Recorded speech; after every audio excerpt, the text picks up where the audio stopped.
सत श्री अकाल। मैं Mrs Balvir Kaur Brij Lal Jindal DAV public school Jakhal Mandi तो जमात 12वीं पाठ पुस्तक लाजमी पंजाबी कविता ताज महल लैके तुहाडे रूबरू हो रही हाँ।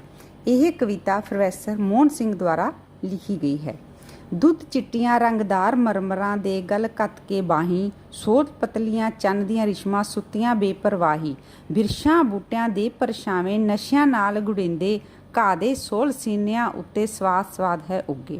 प्रसंग यह कवि सतरां लाजमी पंजाबी पाठ पुस्तक विच दर्ज प्रोफैसर मोहन सिंह की कविता ताज महल विचों लईआं गईआं हन। इस विच कवि ने चाननी रात विच ताज महल की सुंदरता नूं बयान किया है। व्याख्या कवि आखदा है कि चाननी रात विच ताज महल इस तरह लगता है जिवें चन्न दीआं किरनां चिट्टे संगमरमर दे सिल्लां ते दे गल बांह पा के बेपरवाह सुत्तियां पईआं हन। बिरशां ते बूटियां दे परछावें इस प्रकार मस्त सन अते घाह जिहड़ा ऐ लगदा सी उहने सीना दे उत्ते उग्गिया होवे, सवाद सवाद हो के उस दे सीने उत्ते उग्गिया होवे। लग टाहना गल वेलां सुत्तियां, लग वेलां गल कलियां, लग कलियां गल गंधां सुत्तियां, नींद वलेवें वलियां, शांत सुते जमुना दे कंढे हरे भरे ते सावे, नींद वगुत्ती जल धारा नूं बन्नी विच कलावे। प्रसंग यह सतरां लाजमी पंजाबी पाठ पुस्तक विच दर्ज प्रोफैसर मोहन सिंह की लिखी हुई कविता ताज महल विचों लईआं गईआं हन। इस विच कवि ने चाननी रात विच ताज महल की सुंदरता नूं पेश किया है। व्याख्या कवि कहता है कि चाननी रात विच ताज महल की सुंदरता का आनंद माण रहा सी। पौधों ते टहना पौधे दे टहना उन्हां दे गला ला के वेलां भी जिहड़ियां सन वो सुत्तियां पईआं सन, वेलां दे गल ला के कलियां सो रहीआं सन। गूढ़ी नींद दे विच जिहड़ियां वलियां होईआं खूबसूरत कलियां बहुत ही सोहणियां ते सुत्तियां होईआं लग रहीआं सन। जमुना दे हरे भरे ते बहुत ही सावे कंढे शांति विच सुत्ते पए सन।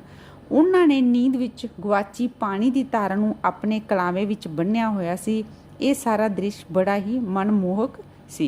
सुत्ते पानियां दे विच सुत्ता ताज महल दा साया, जाणो जमुना हरन वास्ते बुक्कल विच लुकाया, ऐपर दूर सागरां वन्नी नस्सन जदों लगी, नींद टूणियां दे जंतर विच टोर उसदी बज्जी।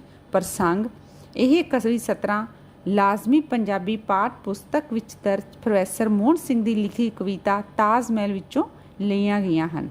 इस विच कवि ने ताज महल की सुंदरता नूं बयान किया है।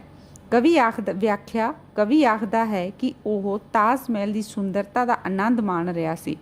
वो वेख रहा सी कि जमुना दे सुत्ते पानियां विच ताज महल का परछावां भी सुत्ता होया सी। इस तरह लगदा सी जिवें जमुना ने ताज महल नूं अपनी बुक्कल विच लुकोया होवे। पर जदों ताज महल लैके समुंदर वाल नस्सण लगी तां उस दी चाल नींद टूणियां दे जंतर विच ਵੱਜ गई सी।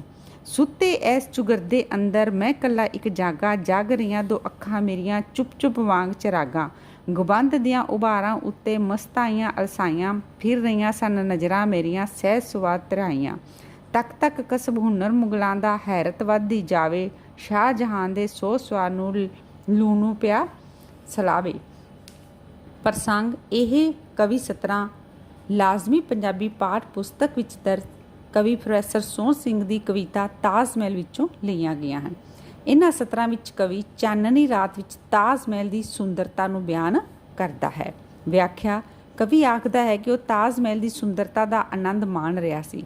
चाननी रात विच जिथे आला दुआला सब नींद विच मस्त जाप रहा सी, उस दियां दोवें अखां चिरागां वांग जग रहीआं सन। इस दा भाव कि उस नूं सूझवान मनुख वाले जिहड़ी चेतनता वो जाग पई सी। कवि कहता है कि ताज महल के गुबंद ते उबारा उत्ते उसकी नज़र जिहड़ी सी वो मस्तानिया होके फिर रही सी, भाव कि वो जागदा होया उन्हां नूं वेख रहा सी।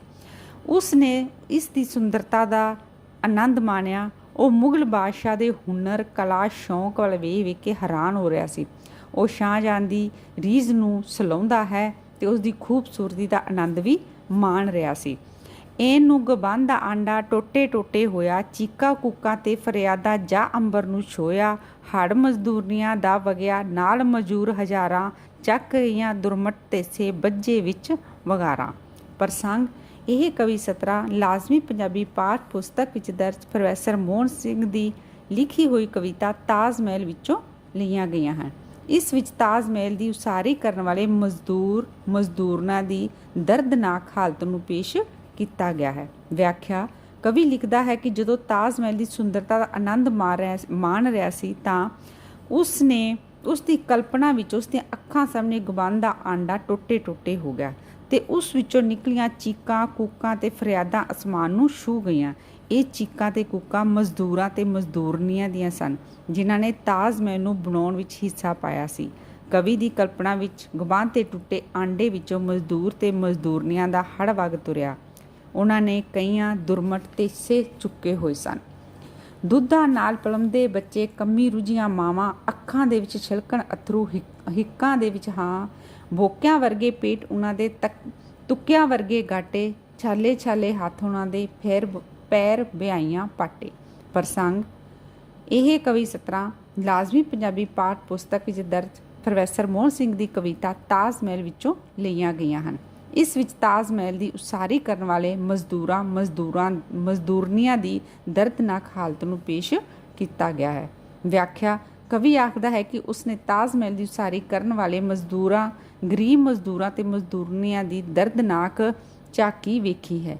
ਮਾਵਾਂ ਕੰਮ ਵਿੱਚ ਰੁੱਝੀਆਂ ਨਜ਼ਰ ਆਉਂਦੀਆਂ ਹਨ ਤੇ ਉਹਨਾਂ ਦੇ ਛੋਟੇ ਬੱਚੇ ਹਨ, ਪਰ ਉਹਨਾਂ ਨੂੰ ਵਕਤ ਨਾਲ ਦੁੱਧ ਵੀ ਨਹੀਂ ਸੀ ਮਿਲ ਰਿਹਾ।